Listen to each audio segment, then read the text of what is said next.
ಎಲ್ಲರಿಗೂ ನಮಸ್ಕಾರ. ರಾಮನಗರ ಜಿಲ್ಲೆಯ ಚನ್ನಪಟ್ಟಣ ತಾಲೂಕಿನ ಗೌಡಗೆರೆ ಎಂಬಲ್ಲಿರುವ ಚಾಮುಂಡೇಶ್ವರಿ ಅಮ್ಮನವರ ಕ್ಷೇತ್ರಕ್ಕೆ ದಿನನಿತ್ಯ ದೂರ ದೂರದ ಊರಿಂದ ಸಾವಿರಾರು ಭಕ್ತರು ಆಗಮಿಸುತ್ತಾರೆ. ತಮ್ಮ ಬೇಡಿಕೆಗಳನ್ನು ಇಷ್ಟಾರ್ಥ ಸಿದ್ಧಿಗಾಗಿ ತೆಂಗಿನಕಾಯಿಯನ್ನು ಕಟ್ಟುವುದು ಇಲ್ಲಿನ ಸಂಪ್ರದಾಯ.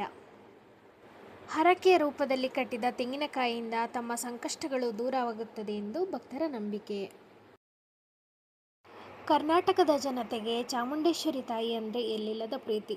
ಹಾಗಾಗಿ ಚಾಮುಂಡೇಶ್ವರಿ ತಾಯಿಯನ್ನು ನೋಡಲು ದೂರದೂರಿಂದ ಭಕ್ತರು ಬರುತ್ತಾರೆ. ಈ ಕ್ಷೇತ್ರದಲ್ಲಿ ಬಸವಪ್ಪ ಅವರ ಗದ್ದಿಗೆ ಕೂಡ ಇದೆ. ಪುರಾತನವಾಗಿದ್ದ ಈ ದೇವಸ್ಥಾನ ಈಗ ಅತ್ಯದ್ಭುತವಾಗಿ ಭಕ್ತರನ್ನು ಆಕರ್ಷಿಸುತ್ತಿದೆ. ಇಲ್ಲಿ 60 ಅಡಿ ಎತ್ತರದ ಪಂಚಲೋಹದ ಚಾಮುಂಡೇಶ್ವರಿಯ ವಿಗ್ರಹವಿದೆ. ಸಾವಿರಾರು ಭಕ್ತರು ಈ ಪುಣ್ಯಕ್ಷೇತ್ರಕ್ಕೆ ಬಂದು ಪುನೀತರಾಗುತ್ತಾರೆ. ಇಲ್ಲಿರುವ ಕಲ್ಲಿನ ದೇವರಿಗೆ ನಾಣ್ಯವನ್ನು ಅಂಟಿಸಿದ್ದರೆ ತಮ್ಮ ಇಷ್ಟಾರ್ಥ ಖಂಡಿತವಾಗಿಯೂ ನೆರವೇರುತ್ತದೆ ಎಂದು ಭಕ್ತರು ನಾಣ್ಯವನ್ನು ದೇವರಿಗೆ ಅಂಟಿಸಿ ಕೈ ಮುಗಿದುಕೊಳ್ಳುತ್ತಾರೆ. ಇಲ್ಲಿರುವ ಪ್ರತಿಯೊಂದು ಕಲಾಕೃತಿಯು ಮಾನವ ನಿರ್ಮಿತವಾಗಿದ್ದು ಪ್ರಕೃತಿಯ ಮಡಿಲಲ್ಲಿ ಬೆರೆಯುವಂತಹ ಒಂದು ಸುಂದರ ಅನುಭೂತಿಯನ್ನು ನೀಡುತ್ತದೆ. 10 ಮೆಟ್ಟಿಲುಗಳನ್ನು ಹತ್ತಿ ತಾಯಿಯ ಪಂಚಲೋಹದ ವಿಗ್ರಹದ ಕೆಳಗೆ ನಿಂತಾಗ ಒಂದು ಪ್ರಸನ್ನ ಭಾವ ಮೂಡುತ್ತದೆ. ಈ ದೇವಾಲಯದ ದರ್ಶನಕ್ಕೆ ಬೆಳಗಿನ ಜಾವ ಅಥವಾ ಸಂಜೆಯ ಸಮಯ ತುಂಬ ಸೂಕ್ತವೆನಿಸುತ್ತದೆ. ಇಲ್ಲಿರುವ ಅರ್ಧನಾರೀಶ್ವರ ವಿಗ್ರಹವು ಅತ್ಯಂತ ಮನಮೋಹಕವಾಗಿದೆ. ಇಲ್ಲಿ ಸಾವಿರಾರು ಭಕ್ತರು ಪೂಜೆಯನ್ನು ಸಲ್ಲಿಸುತ್ತಾರೆ.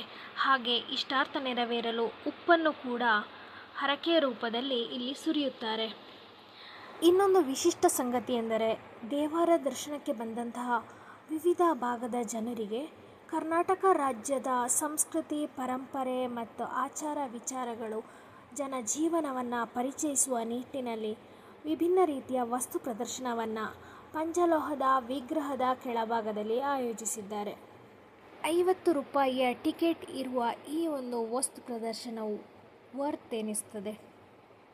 ಗತಿಸಿ ಹೋದ ಇತಿಹಾಸವನ್ನು ಮತ್ತೆ ಮರುಕಳಿಸುವ, ಮತ್ತೆ ನೆನಪಿಸುವಂತಹ ಹಲವಾರು ರೀತಿಯ ವಿಚಾರಧಾರೆಗಳನ್ನು ಈ ಒಂದು ಕಲಾಕೃತಿಯಲ್ಲಿ ತುಂಬಿ ಮನಮೋಹಕವಾಗಿ ಜನರಿಗೆ ಬಿತ್ತರಿಸುತ್ತಿದೆ. ಸಪ್ತ ಋಷಿಗಳು, ಸಪ್ತ ನದಿಗಳು, ಸಪ್ತ ಮಾತೃಕೆಯರು, ಹಾಗೆಯೇ ನವದುರ್ಗೆಯರು, ಹಾಗೆಯೇ ಸ್ವಾತಂತ್ರ್ಯ ಹೋರಾಟಗಾರರು, ಗತಿಸಿ ಹೋದ ಹಲವು ಮಹನೀಯರು, ರಾಜ ಪರಂಪರೆಯ ರಾಜರುಗಳು, ಪ್ರತಿಯೊಂದು ಕೂಡ ಹೊಸತಾಗಿ ಏನು ನಮ್ಮ ದೇಶದಲ್ಲಿ, ನಮ್ಮ ರಾಜ್ಯದಲ್ಲಿ ಸೃಷ್ಟಿಯಾಗಿದೆಯೋ ಅದೆಲ್ಲವನ್ನು ಬಿತ್ತರಿಸುವಂಥ ಅದ್ಭುತವಾದ ಪ್ರಯತ್ನ. ಧನ್ಯವಾದಗಳು. ಹಾಗೆ ಈ ಕ್ಷೇತ್ರದಲ್ಲಿ ಎಲ್ಲ ಭಕ್ತರಿಗೆ ಅನ್ನದಾಸೋಹ ನಿತ್ಯವೂ ನಡೆಯುತ್ತದೆ. ಅತ್ಯಂತ ವೇಗವಾಗಿ ದೇವರ ದರ್ಶನವನ್ನು ಮುಗಿಸಿಕೊಂಡು ಬರಲಿ ಬೇಕಾದಂತಹ ಸಾರಿಗೆ ವ್ಯವಸ್ಥೆಯು ಕೂಡ ಗೌಡಗೆರೆ ಕ್ಷೇತ್ರದಲ್ಲಿ ಇದೆ.